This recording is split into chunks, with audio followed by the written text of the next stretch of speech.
Hey everyone, in today's tutorial I'm going to show you how to make this cute elephant cake. So first we're going to start off with some grey Saraceno. So I've just coloured this. We're going to roll out a roundish kind of shape. This is going to form the belly, so we're just going to put some rough lines on there. We're going to cover most of this up so we don't need to be going into too much detail. And then we're just going to roll 2 sausages for the legs. So I'll show you how to do one leg and then you're going to do the other one exactly the same. So we need to flat it at one side because we want it to look like it's coming out of the cake. And then we're just going to tuck that in to the belly area that we've created, and that's going to create the leg. We're going to smooth over the seam that's connecting it. Try to keep it straight while it's drying as well. I'm going to add on a little knuckle just on the foot, just to give it a little bit of a different shape around the foot area. And you're just going to smooth it in. Don't worry if you can see any lines because elephants are quite wrinkly anyway. Some holes in the bottom just for the nails or toes to go in. So just using a little bit of water, you're just going to smooth out that line so it's not as visible. And we're going to make sure that the bottom of the foot is kind of flat. So you can see I've put the holes in there. And then I've just got my scriber tool and I'm just going to create some lines. Now if you could get a picture of an elephant up, then you can follow kind of where their skin kind of sags, because it doesn't just sag in one direction, it goes in different ways. There's some vertical, horizontal lines that are all going on, as well as diagonal ones as well. So if you've got a picture that you could find on the internet that would replicate that, then it just helps you get a more realistic looking elephant. So be careful not to rub out your holes that you made for the nails like I did. And we're just going to roll 3 small little balls, and that's going to fit in there. Now when you've put those in, we want to make sure that the bottom area is flat and that you've sort of smoothed over the lines that are connecting them in. Now it doesn't want to be too smooth, but you do want to create a kind of wrinkle over that. And then you're just going to work at the rest of the body. Now obviously underneath the arms, the skin's kind of like going down and it's folding in onto itself. Around the ankles going to be quite wrinkly as well. You could use different tools. So I've got my scriber tool, which is quite good for doing quite deep lines. And then I've got this tool from Serra, which is like a bit of a rubber tip, and it just gives a finer line. So it's just good for creating different depths and different textures. So when you've done the other leg, what I did was I rolled out some thin pieces of fondant and then I wrapped this around and then I blended in the lines, and it's just to give the illusion, if you look at the one leg that I've done, when these are on, it just gives the illusion that that skin is actually bagging over, which when you look at, like I looked at quite a lot of pictures of different elephants, when you look at them you can see that the skin's not only wrinkly but sometimes bits are sort of like folded over and bulging out a little bit. So you can add as many of these on. I think I did 3 in total, 2 on the leg that I'm working on now, well 2 sections, and then 1 on the other leg as well. So you would do these and then still add the wrinkles in as well. And I've done it so that the elephant looks like it's walking, so I've tilted this foot up a little bit. So you can see I'm just going in and I'm filling in the lines. Now when you're smoothing those areas in, you just add a little bit of water and it just helps blend in that line really well. The good thing about doing something like an elephant is it doesn't need to be perfect, because they're not perfect creatures. They're old and wrinkly, and you know they've got bulges and sags and everything like that, so it doesn't have to be too neat. So you can see I'm just adding another bit there, and then just using the Serra tool just to kind of like blend that in a little bit and make it look a little bit more natural. So you can see the effect that it's had already on the bottom of the leg. and that's what you kind of want to create when you're doing this.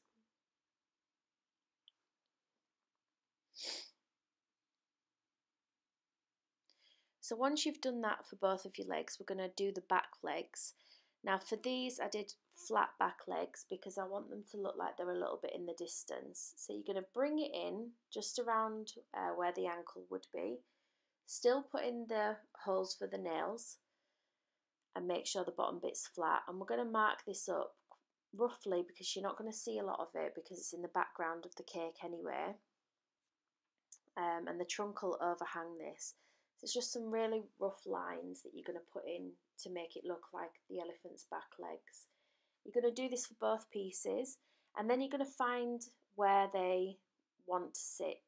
So they kind of want to be same sort of level, and I put them in the middle rather than one out to the side, but you can have a play around with it and see which one you think looks best.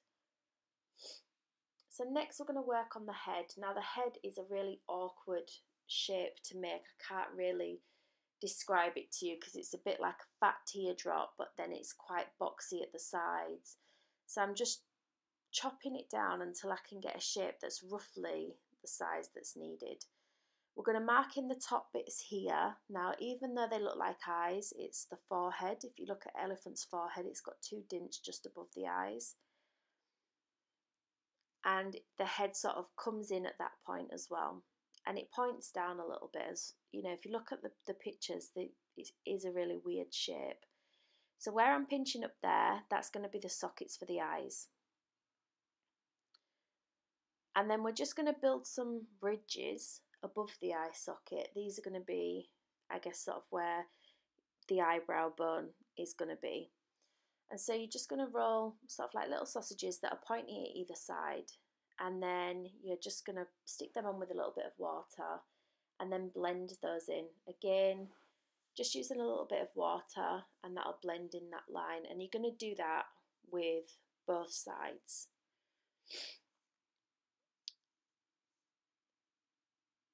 So next, a small ball tool, and I'm just going to create a hole for the eye. So it's a hole and then just pulling out to the side. And then I've just got some tiny black balls, and I'm just going to stick that in for the eye on both sides. So you can see it looks a bit of a funny shape right now, and even when it's on the body it looks a bit weird, but if you persevere with it, it'll all come together. So just some really thin strips of fondant, and this is just going to go around the eye just to create sort of like eyelids.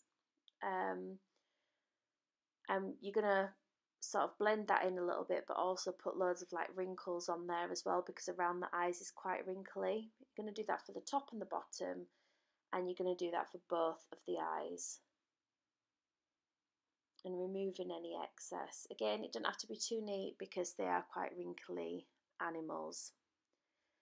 So once we've done that, we're going to fill in the belly area. So again, just another blob of fondant, blending in the side bits with a little bit of water, and then we're just going to create some wrinkles. Again, this doesn't have to be too neat because the majority of it is going to be hidden with the head and also with the trunk. So just creating those lines, sort of like where the legs would naturally fold into the body, and then tucking over the top bit just to create a ledge so that the head's not totally flat and looking down, but it's sort of coming out a little bit. You want to check this against the side of your cake as well, just to make sure it's the right height. So the 2 holes that I'm poking in there are going to be where the tusks are. So I'm just marking that area just so I know where they're going to go. A flat bit in the middle of the forehead, and again just bringing those areas down either side to where the tusks are going to go. I've rolled out a sausage shape for the trunk, which is pointy at one side, and I'm just smoothing over the areas on the face. This part, it just reminded me a little bit of a dinosaur. So we're going to flatten the top of the trunk a little bit, just smoothing out any finger marks that you've made. A little hole in the bottom, and then we're just going to start to blend this on. Now it joins sort of just in the middle of the eyes. Just a little bit of water on one of your tools and that'll blend in quite nicely.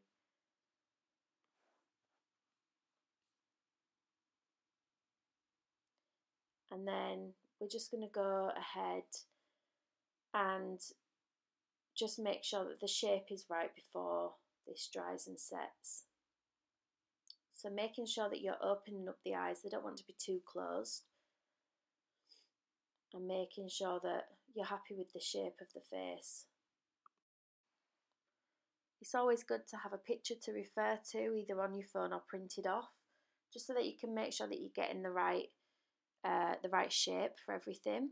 I've put a little bit of a bend into my trunk, and I'm going to leave it to dry like that, just so that when it's on the body it just doesn't look flat, it creates a little bit more of a movement in there as well. So you're going to pull the head up a little bit so it's sort of smoothed out and a little bit of flat, so it's going to sit flat across the cake. Now when you place this on, we're going to do it a little bit higher than the actual cake as well.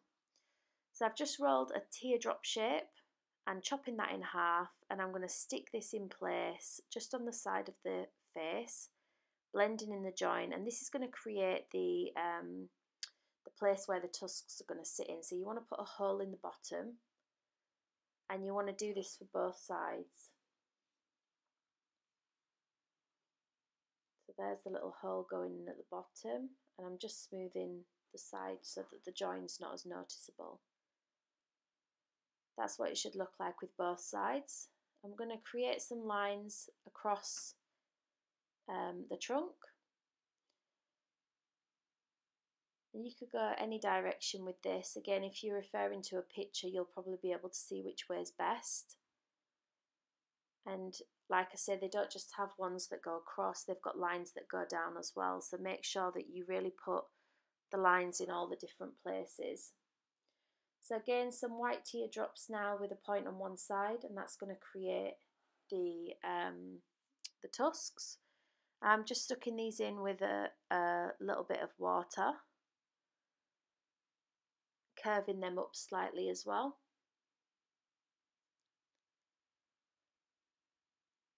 And again, just going over the trunk with another tool just to create some lighter areas all over the forehead, around the eyes.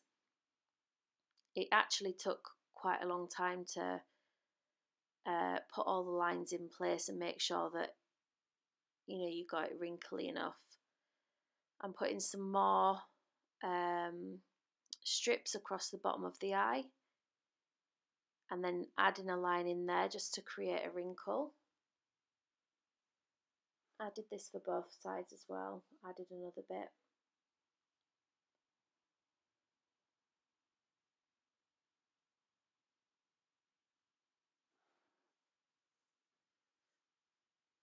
And when you've finished, you should have something that looks like that.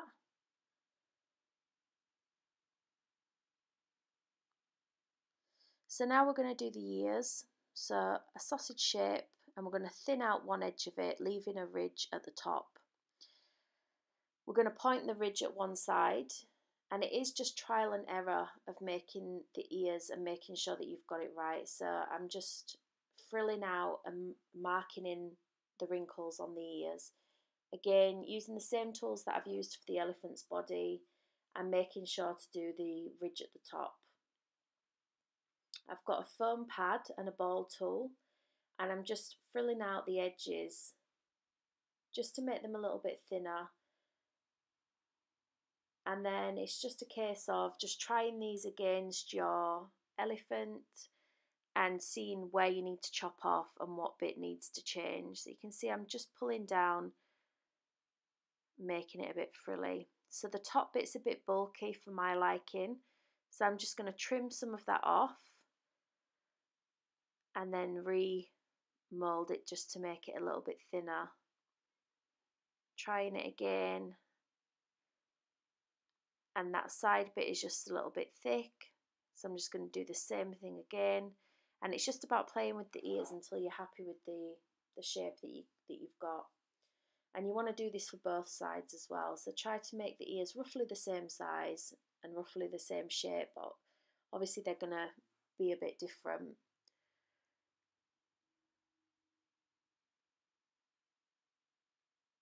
So you want that little bit of thickness at the top. And then just creating some more wrinkles in there. Be careful when you're playing with the ear that you're not rubbing out the wrinkles that are there.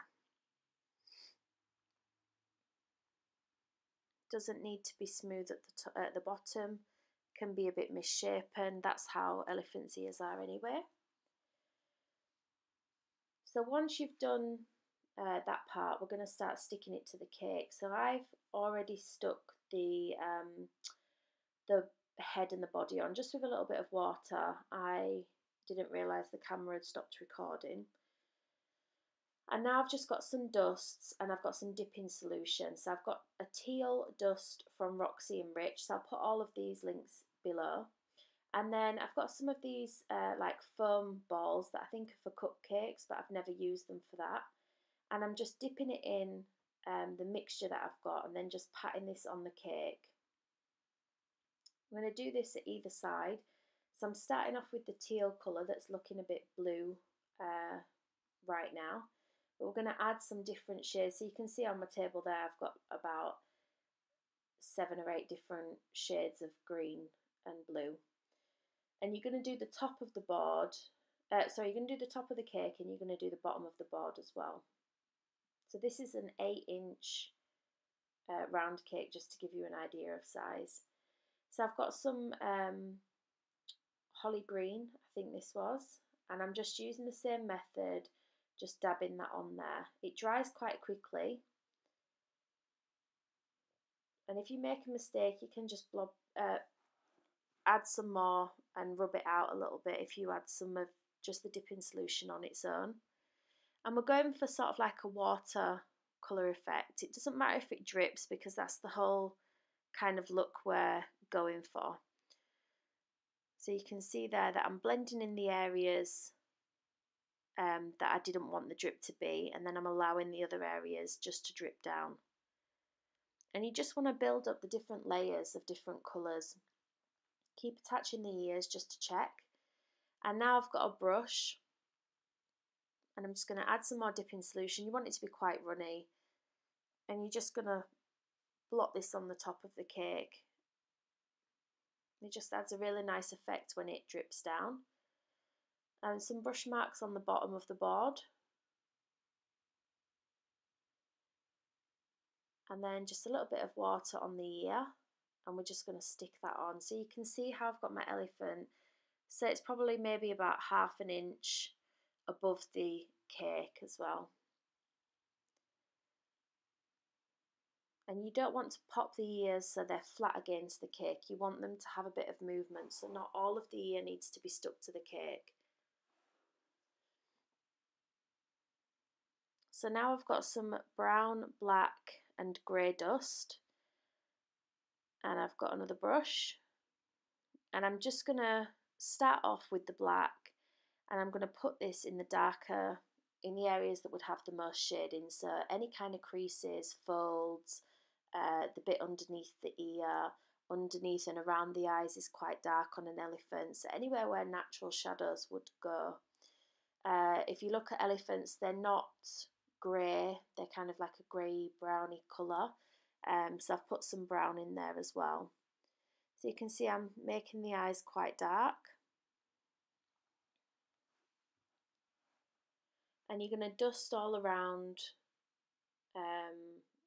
the ears, all on the trunk, the legs, everywhere, building it up. Always start with less and then you could add more if need be. It's really difficult with the dusts to take away once it's already on there.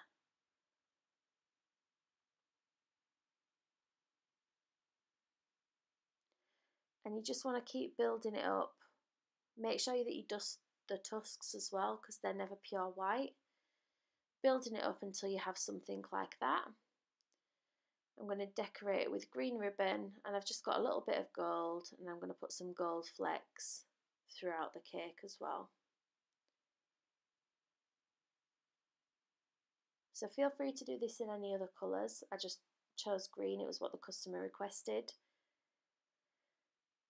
So here's the finished cake. I hope you've liked today's tutorial. If you have, please click the like button down below, and don't forget to subscribe. And if you'd like to see more of my videos, please click the links on the screen now. Thanks for watching.